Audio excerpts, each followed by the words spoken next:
From Florida, Mr. Posey. Thank you, Madam Speaker, and thank the gentleman for yielding. We want America back.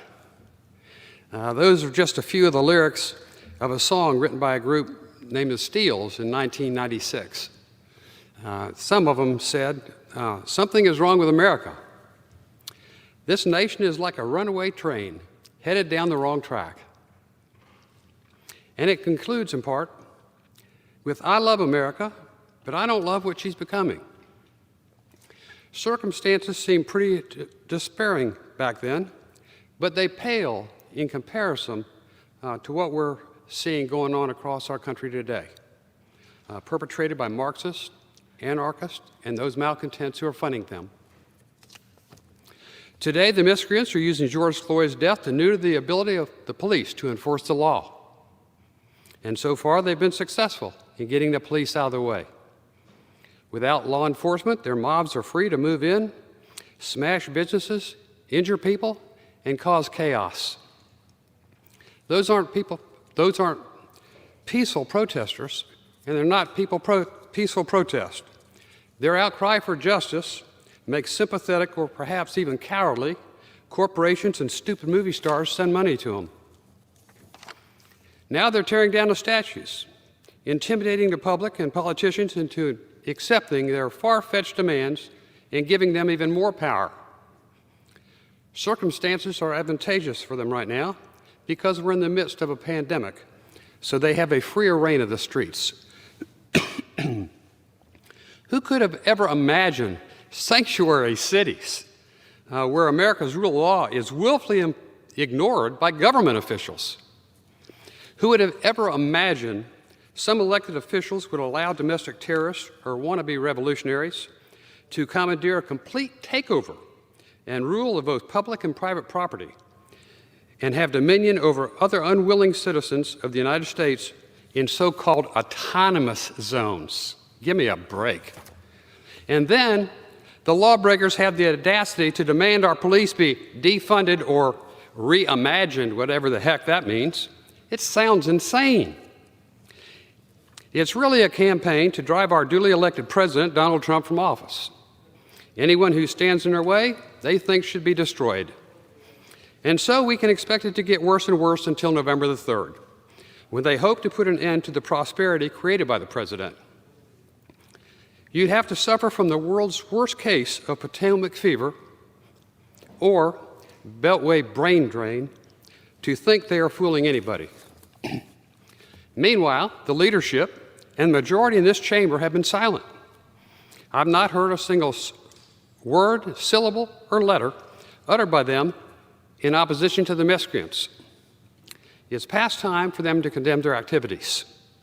And it's time for law enforcement across this nation, in every state, in every county, in every city, in every little burg, community, and the rural areas in between, to put an end to this lawlessness.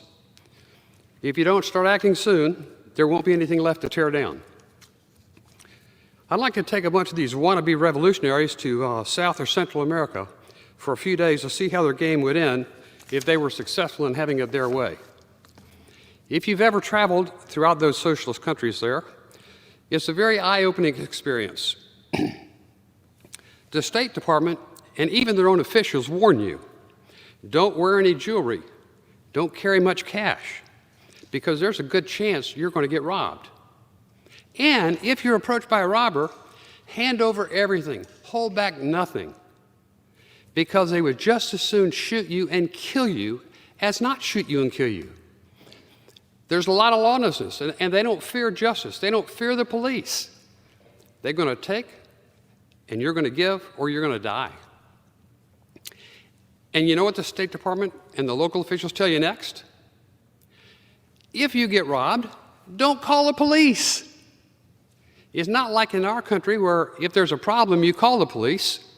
There they tell you not to call the police because they're all corrupt and they'll shake you down for anything the robbers missed.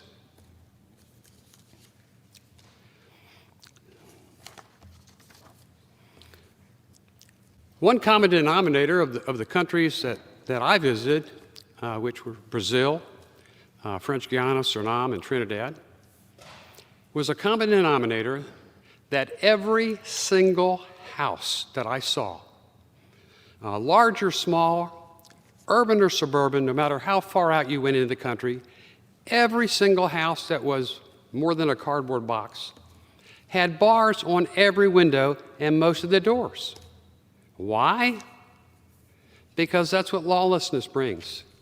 They truly go to bed every night in those socialist countries with the expectation that if they did not have bars, they wouldn't wake up in the morning.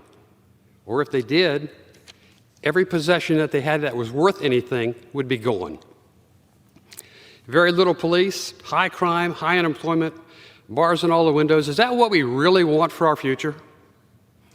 We've been blessed to live in a land of opportunity, the most free and prosperous nation in the history of the world.